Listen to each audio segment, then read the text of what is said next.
Depois de ver tantas provações, queixas e batalhas dos israelitas, é um alívio passar para um capítulo que descreve o acampamento de Israel como um lugar tranquilo, de comunhão familiar e de vida diária normal.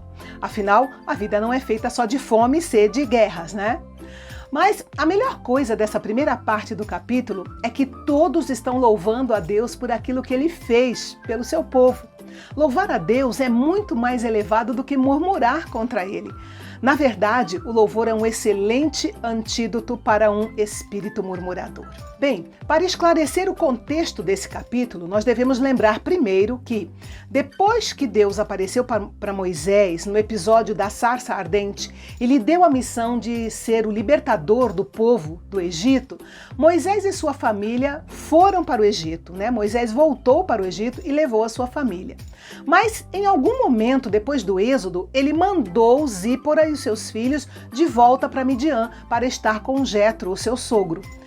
Quando Jetro soube então que Deus havia tirado o povo de Israel do Egito, ele mandou uma mensagem a Moisés dizendo que estava a caminho do acampamento e que estava levando Zípora e os dois meninos, Gerson e Eliezer. Chegando lá, depois de uma saudação demorada, como era costume no Oriente, Moisés convidou seu sogro para ir à sua tenda, lembrando que a hospitalidade era uma marca forte na cultura oriental. Jetro já sabia do que Deus havia feito, mas Moisés contou tudo de novo com riqueza de detalhes. Não foi um relato do que Moisés havia feito, foi um relato do que Deus havia feito. Nós sabemos que Jetro era um sacerdote gentio, ou seja, ele não pertencia ao povo de Israel, mas ele conhecia o Deus vivo e verdadeiro.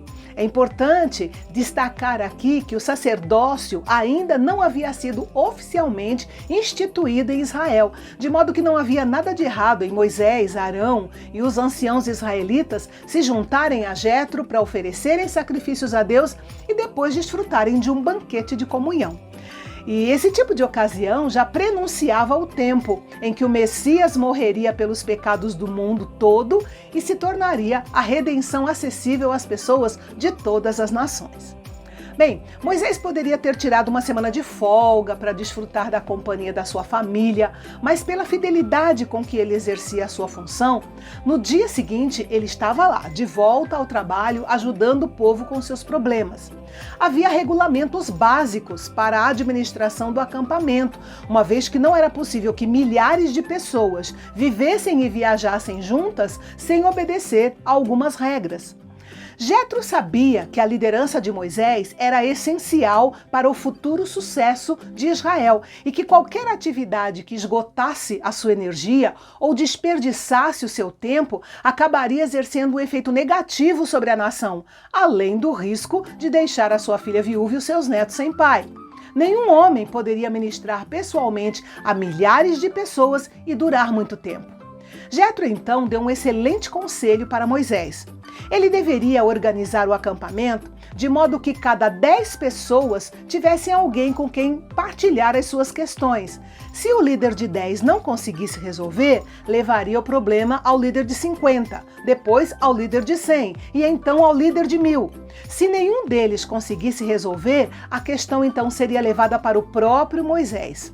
Um sistema como esse iria separar os problemas mais simples dos mais complexos e Moisés não perderia tanto tempo com assuntos que seriam simples de resolver. Moisés aceitou prontamente o conselho do seu sogro. Claro que Moisés era o líder escolhido por Deus e ninguém poderia substituí-lo até que o trabalho dele fosse concluído.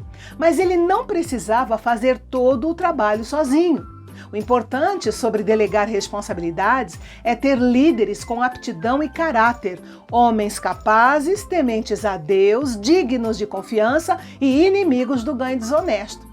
Sempre que o ministério e a organização entram em choque, o ministério é dificultado e o povo de Deus deve fazer ajustes na organização de modo que o ministério possa continuar crescendo.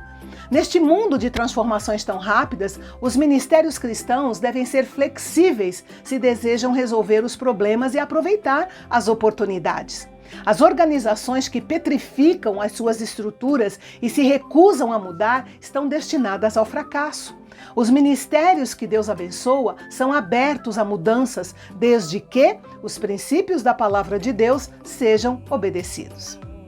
Quando completou 3 meses que os israelitas tinham saído do Egito, o Senhor desceu no Monte Sinai. Houve trovões e raios e uma nuvem densa cobriu o monte. E todos no acampamento tremeram de medo. Você confere como tudo isso aconteceu no nosso vídeo de amanhã. Não perca. Até lá!